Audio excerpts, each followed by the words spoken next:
Everyone, welcome to my YouTube channel. My name is Shriya और आज के इस वीडियो में हम इंटेलेक्चुअल क्विज के ऊपर कुछ क्वेश्चंस करेंगे। These questions will help you to enhance your intellectual skills. तो देखते हैं ये पैटर्न क्वेश्चंस किस तरह से सॉल्व होंगे। सबसे पहला क्वेश्चन आप देख सकते हैं, आइडेंटिफाई डिफरेंट ग्रुप। जैसे कि मैं आपको हर वीडियो में बताती हूँ कि अगर कोई भी क्वेश्चन इस तरह से आए तो हमें ऑप्शंस अगर गिवन हो तो हमें हर एक ऑप्शन को अच्छे से देखना है और क्या करना है, उनके बीच में एक पैटर्न फाइंड करने की कोशिश करनी है। यही बताती हूँ। तो इसमें भी हम यही करेंगे। ये हमें 4 ऑप्शंस दिए हैं, अब हमें एक डिफरेंट बताना है। या तो डिफरेंट में क्या हो सकता है, या तो सभी ऑड होंगे एक इवन होगा, या सभी इवन होंगे एक ऑड होगा, या सभी प्राइम होंगे एक कंपोजिट होगा, या सभी कंपोजिट होंगे एक प्राइम होगा, या मतलब कुछ ना कुछ ऐसा रिलेशनशिप होगा, या कोई 8 के मल्टीपल्स होंगे या एक नहीं होगा, इस तरह से। लेकिन अगर हम इस क्वेश्चन में देखें तो ऐसा कुछ भी नहीं है।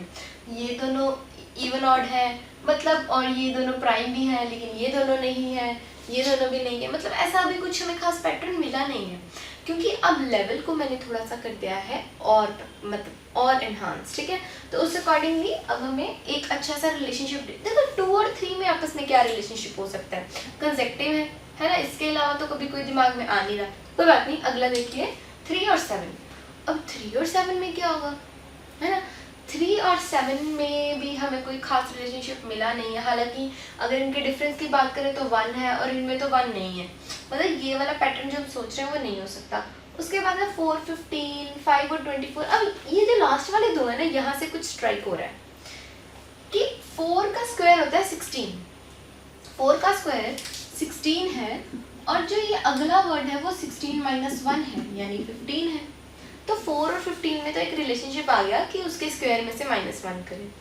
5 और 24 में अगर ये रिलेशनशिप लगाएं तो ये भी फॉलो कर रहा है, क्योंकि 5 का स्क्वायर होता है 25 और उसमें से अगर मैं -1 करूँ तो वो बन जाएगा 24। ये भी रिलेशनशिप आ गया, मतलब हमने पैटर्न तो अब ढूंढ लिया। फर्स्ट वाले पे अप्लाई करो तो 2 का स्क्वायर होता है 4, तो 2 स्क्वायर = 4। 4 में से अगर मैं -1 करूँ वो आ रहा है 3, यानी 2 और 3, ये भी आ गया। तो यही पैटर्न में अगर यहाँ अप्लाई करके देखूँ 3 का स्क्वायर, तो 3 का स्क्वायर होता है मेरे पास 9 और 9 - 1 तो 8 होता है, 7 नहीं होता। इसका मतलब मुझे मेरा ऑड वाला ऑप्शन मिल गया। ये है इन सबसे अलग, क्योंकि ये और ये सभी एक पैटर्न फॉलो कर रहे थे। कौन सा? स्क्वायर -1, एक नंबर का स्क्वायर और उसमें से -1 कर दो तो दूसरा नंबर आ रहा था, लेकिन इसने फॉलो नहीं किया। So this is not our option. Okay, अब देखते हैं सेकंड क्वेश्चन। ये बहुत ही इजी है अगला क्वेश्चन। इसमें भी हमें डिफरेंट ग्रुप आइडेंटिफाई करना है। इस क्वेश्चन में भी हमने जब अल्फाबेट्स वाले क्वेश्चंस किए थे तो मैंने तब भी आपको एक बात बोली थी कि हमेशा जो उनके बीच का रिलेशनशिप होता है उसे निकालना है। मतलब कितने गैप पर है वो ये देख लो, या कितने कंसेक्टिव है ये देख लो, है ना। तो चलो ACE, अब A और C के बीच में आएगा B, है ना। C और E के बीच में आएगा D, मतलब एक एक का डिफरेंस आ गया। इसमें देखो M के बाद P, Q के बाद Q से पहले R, यहाँ भी एक एक का डिफरेंस आ गया। चलो H में देखो, H के बाद I, फिर J के बाद K, फिर L। मतलब अभी यहाँ तक तो बिल्कुल अच्छा पैटर्न चल रहा है। दोनों के बीच में एक एक का डिफरेंस आ रहा है, मतलब एक एक अल्फाबेट छोड़ के लिखा है। अब देखो V से T, V के साथ सीधा T, V के बाद है W X Y Z, T तो कहीं भी नहीं है, T तो पहले है। तो यहाँ पर क्या हो गया, हमारा जो पैटर्न था वो डिसओबे हो गया। तो ये क्या हो गई हमारी ऑड वन, मतलब जो सभी फॉलो कर रहे थे अब ये वो नहीं है। ठीक है, अब ये हो गई अलग। तो इसलिए दिस इज माय ऑप्शन। ये डिफरेंट ग्रुप है, ये सब एक एक फॉलो कर रहे थे, ये तो इस पैटर्न को फॉलो कर ही नहीं रहा। तो जो हमारे गिवन पैटर्न को फॉलो ना करे वो हो गया ऑड वन। ओके, चलिए उसके बाद देखिए रिप्लेस द क्वेश्चन मार्क। अब देखिए 5, 26। अब मैंने अब आपको रेशियो वाले समय बताया था, जब एक रेशियो हो तो इन दोनों का आपस में रिलेशनशिप होगा, और 2 रेशियो का मतलब है कि जो इन दोनों का आपस में रिलेशनशिप था वही इसके और इसके अगले नंबर से रिलेशनशिप होगा, है ना। तो अब इसका आंसर निकालने के लिए मुझे पहले इन दोनों का आपस में रिलेशनशिप निकालना पड़ेगा। 5 और 26 का रिलेशनशिप। अब 5 और 26 में क्या रिलेशनशिप होगा, अभी हमने सबसे पहले क्वेश्चन में कुछ ऐसा ही किया था। 5 और 24 का रिलेशनशिप निकाला था हमने। वो कैसे निकाला था, 5 का स्क्वायर किया और -1 किया था, है ना। अब अगर हम -1 कर सकते हैं हैं तो +1 भी तो कर ही सकते हैं। अगर हम +1 कर दें तो वो 26 आएगा। कैसे? अगर मैं 5 के स्क्वायर में, क्या होता है 5 का स्क्वायर 25, +1 कर दूं तो वो बन जाएगा 26। आ गया रिलेशनशिप 5 और 26 का। अब मुझे 7 के साथ वही निकालना है, तो 7 के लिए मैं क्या करूंगी, 7 का स्क्वायर निकालो। कितना आता है 7 का स्क्वायर? 49। 49 में अगर मैं +1 करूँ तो वो आ गया 50। तो ये जो क्वेश्चन मार्क है उसकी जगह आ जाएगा 50। सिंपल क्वेश्चन, कुछ नहीं किया, बस पहले वाला इन दोनों का रिलेशनशिप निकाल लिया, वही सिमिलरली वहाँ पर आ जाएगा। ओके, अब देखते हैं अगला क्वेश्चन। अगले क्वेश्चन में कह रहा है कि फिर से क्वेश्चन मार्क हमें रिप्लेस करना और ऑप्शंस दिए हुए हैं। थंडर, अब जैसे मैंने बताया था जो इन दोनों का आपस में रिलेशनशिप होगा वही इसका और इसका रिलेशनशिप होगा, ठीक है। तो हमें पहले इन दोनों का निकालना है। थंडर और रेन, थंडर और रेन तो आपस में बिल्कुल रिलेटेड है, कोई डाउट नहीं है। नेक्स्ट वर्ड है नाइट।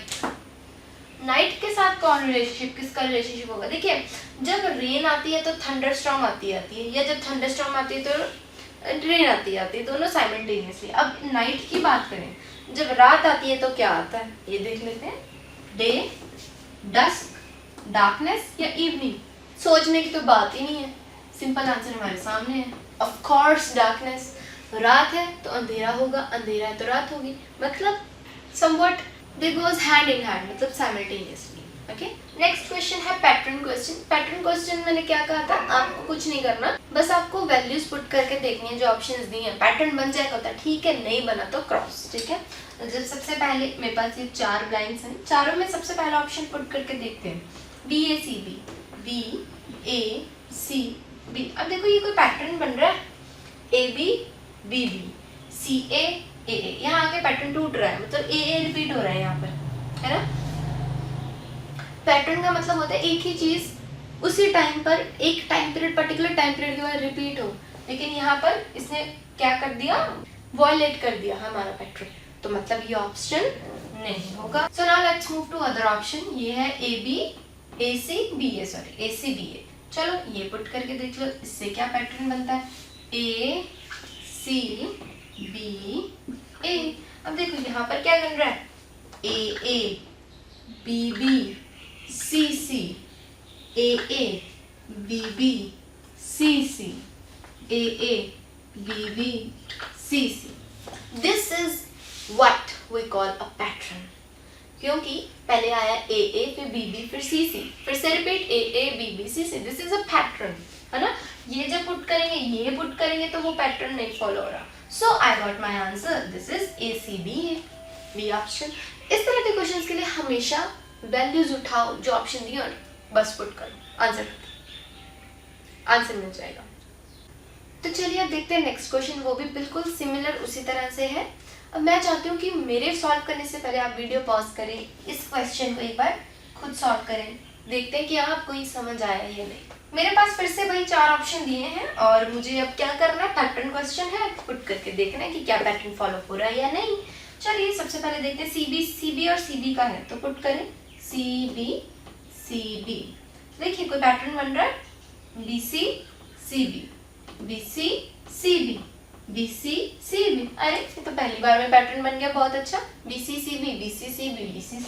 देखो बन रहा है, मतलब दो चीजें आपस में इस तरह से रिपीट हो ही जा रही है और कुछ नहीं है, ठीक है। तो मेरा आंसर पहले ही आ गया, मुझे पता लग गया, बाकी करने की जरूरत नहीं है। जैसे अगर आपको फिर भी डाउट हो तो आप एक यहाँ पर ये एक पुट करके देख लो, BB वाला, B और CB। अब देखो बन रहा है BC ये क्या बना, नई पैटर्न बना क्योंकि यहाँ आ गया BB। तो ये होता है, इस तरह से हम पैटर्न क्वेश्चंस को सॉल्व कर सकते हैं आराम से, क्योंकि इनकी ना एक पर्टिकुलर हमारे पास सीक्वेंस दी होती है, तो अगर वो सेटिस्फाई हो रही है तो आपको आंसर मिल गया, नहीं सेटिस्फाई रही है तो अगले आंसर पे जाओ, सिंपल। अब इनको ये भी ध्यान रखना है कि जरूरी नहीं सिर्फ 2 के पैटर्न बने, 3 के ABC इस तरह से बन सकता है, कुछ भी पैटर्न बन सकता है, वो आपका दिमाग है, आपने कैसे देखना है। ओके, चलिए देखते हैं नेक्स्ट क्वेश्चन थोड़ा सा एक दूसरा कॉम्प्लिकेटेड है। यहाँ पे हमें क्वेश्चन मार्क दिया हुआ, सीरीज दी हुई है, इसमें हमने क्वेश्चन मार्क को रिप्लेस करना है। सीरीज क्या है, 240 क्वेश्चन मार्क 120 40 10 and 2, हमें इस क्वेश्चन मार्क को रिप्लेस करना है।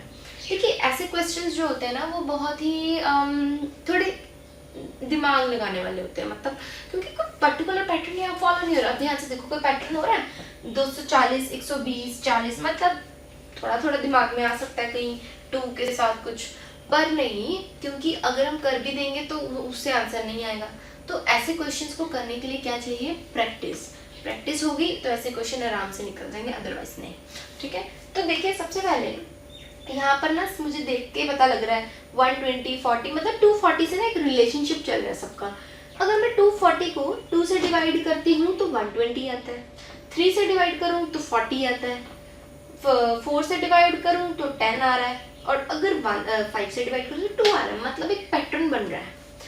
तो अगर यहाँ ध्यान से देखना, जब मैंने 240 को डिवाइड किया था 2 से तो 120 आ गया है ना।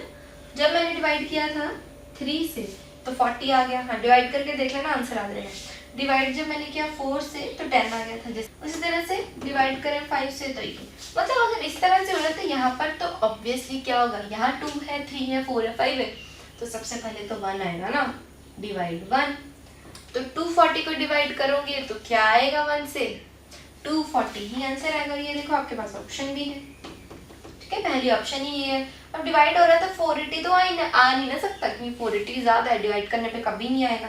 120 आ सकता था, लेकिन वो तो ऑलरेडी यहाँ 2 से डिवाइड हो चुका है। या 60, अब 60 की भी कोई गुंजाइश ही नहीं रही, क्योंकि डिवाइड ही करके देखना है सीधा, है ना।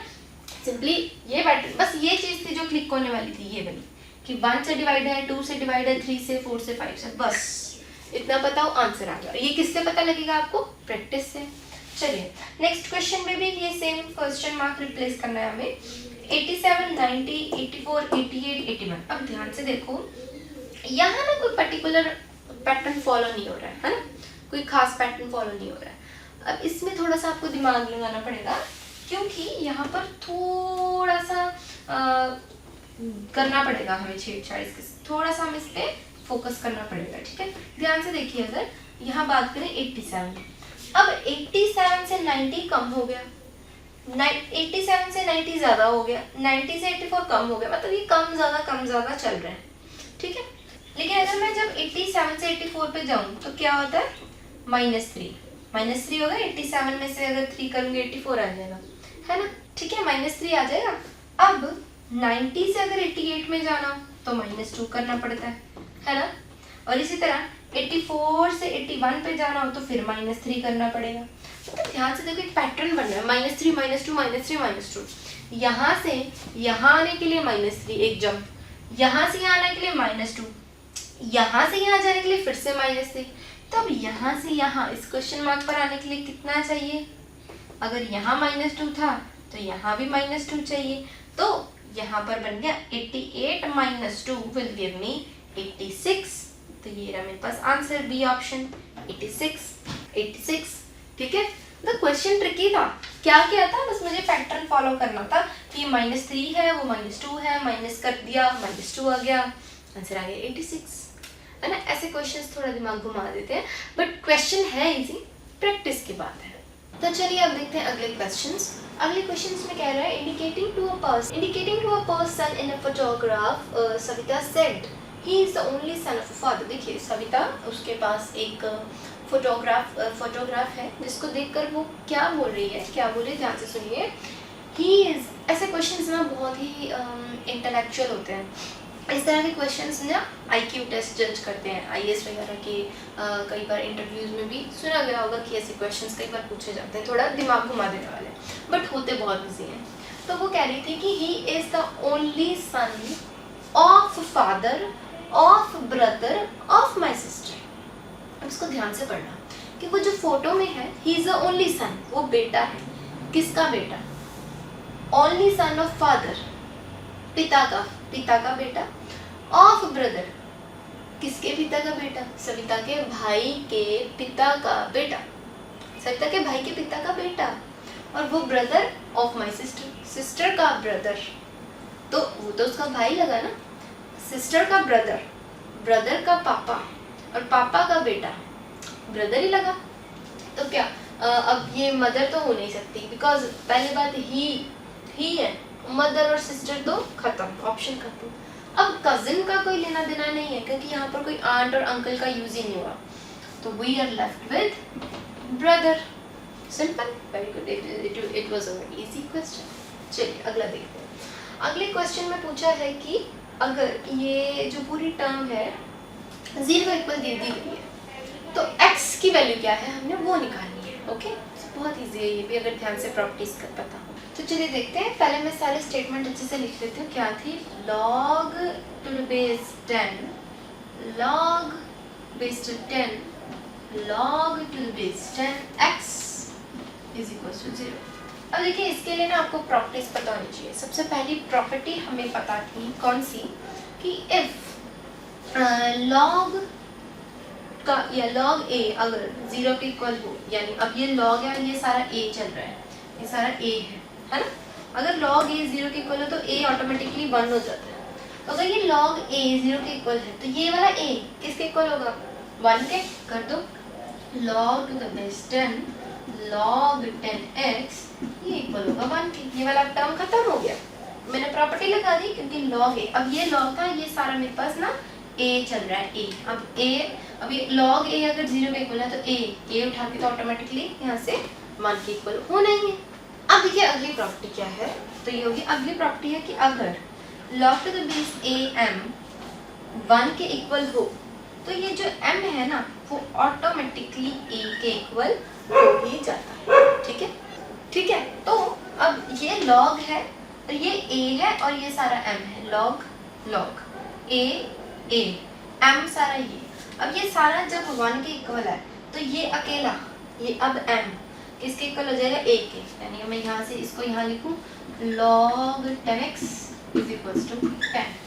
समझ लगा ये क्या किया मैंने? मेरे पास प्रॉपर्टी थी ये वाली log a m is equals to 1।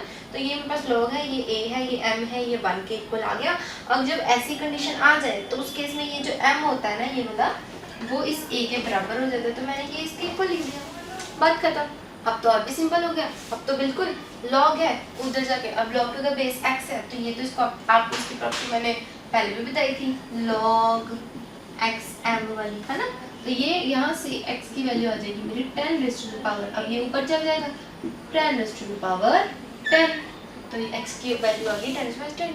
मतलब बस ये 1 2 3 प्रॉपर्टीज लगी हैं और क्वेश्चन सॉल्व। कैसे मैं एक बार फिर से बता देती हूँ। पहली स्टेटमेंट थी मेरे पास, प्रॉपर्टी लगी ये वाली कि log a अगर 0 के इक्वल हो तो a 1 के बराबर होता है। ये log था, ये a था और ये 0 के इक्वल था। ये कंडीशन आ गई और इस कंडीशन में a जो है ये हिस्सा जो है उठा के 1 के इक्वल कर दो, खत्म बात। अब दूसरी प्रॉपर्टी लगी ये वाली कि log a m अगर 1 के इक्वल हो तो ये जो m है ये वाला ये इस a के इक्वल हो जाए। और ये तो हमें पता ही है सिंपल प्रॉपर्टी की अगर इस तरह से गिवन हो हमें तो उसके बेस पे चढ़ जाएगी। बेस में तो उसकी पावर बन जाता है ना, हमने पहले भी किया था एक्सपोनेंशियल में भी। ठीक है, सो यहाँ से मुझे मिल गया x का आंसर। इजी क्वेश्चन है ना। तो चलिए अगला सम देखते हैं। अगला सम भी बहुत इजी है। गिवन है कि x प्लस वाई 7 के इक्वल है, एक्स वाई 12 दिया है, मुझे x square plus Y square निकालना है। इसके लिए हमें क्या करना पड़ेगा? स्क्वायर की बात हो रही है तो पहले तो मैं स्क्वायरिंग करती हूँ। स्क्वायरिंग बोथ साइड, ये बन जाएगा x प्लस वाई का होल स्क्वायर इक्वल्स टू 7 का square.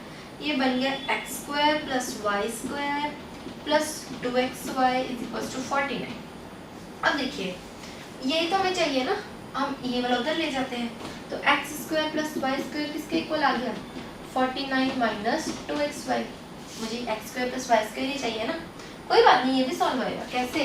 X square plus Y square आएगा 49 माइनस 2 इंटू एक्स वाई। तो क्वेश्चन में गिवन था एक्स वाई, पुट कर दो 12। तो ये बन गया 49 माइनस 24, ये आ गया 25। X square plus Y square की वैल्यू मेरे पास आ गई 25। Very easy question.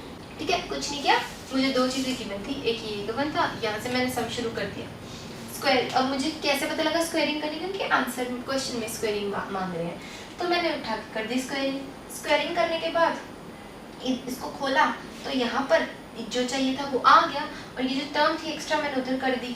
अब ये x इंटू वाई की वैल्यू मुझे पता थी, वहाँ से आंसर आ गया। इजी क्वेश्चन है ना। चलिए अब देखते हैं अगला क्वेश्चन। तो आखिरी सम में हमें ना इसको सिंप्लीफाई करना है, तो ठीक है करते हैं। सबसे पहले ये टर्म एज इट इज आ जाएगी 2x + 3y। और देखिए ये वाली जो टर्म है ना इसको हम मिडिल टर्म स्प्लिट अप कर देते हैं, ठीक है। तो ये बन जाएगा 4x² - 2xy - 3xy + 9y²। Sorry 3 आएगा ना, हाँ 3 बनेगा, क्योंकि सम तो -6 बन गया, प्रोडक्ट कितना चाहिए। और देखिए इस वाले टर्म को थोड़ा हम चेंज करके लिखते हैं, जैसे यहाँ तक टर्म सेम है। ये जो -6y है, क्या मैं इसको इस तरह से लिख सकती हूँ, -2x × 3y। क्या इस तरह से मैं इसको लिख सकती हूँ? बाकी सब सेम है, क्योंकि जब मैं इसको मल्टीप्लाई करूँगी बात तो वही रह जाएगी, सेम ही आएगी है ना। मल्टीप्लाई का साइन है यहाँ पर, ध्यान रखना, ठीक है। ठीक है, अब जरा ध्यान से देखना, ये बन गया मेरे पास 2x + 3y। अब देखो ध्यान से, 4x² को क्या मैं ऐसे लिख सकती हूँ, 2x का होल स्क्वायर, वही बन जाएगा। और ये मेरे साथ है -2x × 3y। और इस 9y² को मैं लिख सकती हूँ 3y का होल स्क्वायर, ठीक है। यहाँ तक समझ लगा, इजी है ना। अब मुझे कुछ नहीं करना, इन दोनों को साथ लिखना है, इन दोनों को साथ लिखना है, क्योंकि ये माइनस में है ना, तो माइनस तो अंडर रूट में चल जाएगा, माइनस तो क्यूब में आ जाएगा। तो ये बन जाएगा 2x + 3y। अब ये एक है टर्म और ये एक टर्म है, इन दोनों को मैं लिख दूंगी 2x का होल क्यूब। और इन दोनों की बात करूँ तो ये बन जाएगा बस 3y का होल क्यूब, प्लस में आएगा ना, हाँ ठीक है। ठीक चल रहा है। अब देखिए थोड़ा और सिंप्लीफाई कर देते हैं, 2x + 3y खोल दो, 2 का क्यूब 8, 8x³ + 27y³। लो जी, ये हो गया सिंप्लीफाई, ठीक है। इजी है ना, कुछ नहीं किया, मैंने पहले लिखा, बस इस -3xy को -2x × 3y करके मैंने लिख दिया, ठीक है। बस इतना सा ये स्टेप याद रखना है। उसके बाद 4x² को मैंने 2x का होल स्क्वायर लिख दिया, इधर 3y का होल स्क्वायर लिख दिया, बात खत्म। अब जब मैंने इसको सॉल्व किया तो ये इस तरह से कंबाइन हो गया, दोनों तरफ क्यूब आ गया, तो ये कंबाइन करके मेरे पास आंसर आ गया, सिंप्लीफाई हो गया, बस मैंने इसकी क्यूब को खोल दिया, ठीक है। सो ये भी क्वेश्चंस काफ़ी इजी थे और इंटेलेक्चुअल क्वेश्चंस थे। तो आई होप आपको काफ़ी कुछ सीखने को मिला हो इस वीडियो से। तो अगर आपको वीडियो अच्छी लगी हो तो प्लीज़ वीडियो को लाइक करें, चैनल को सब्सक्राइब करना ना भूलें। Thank you and have very nice day. Good bye.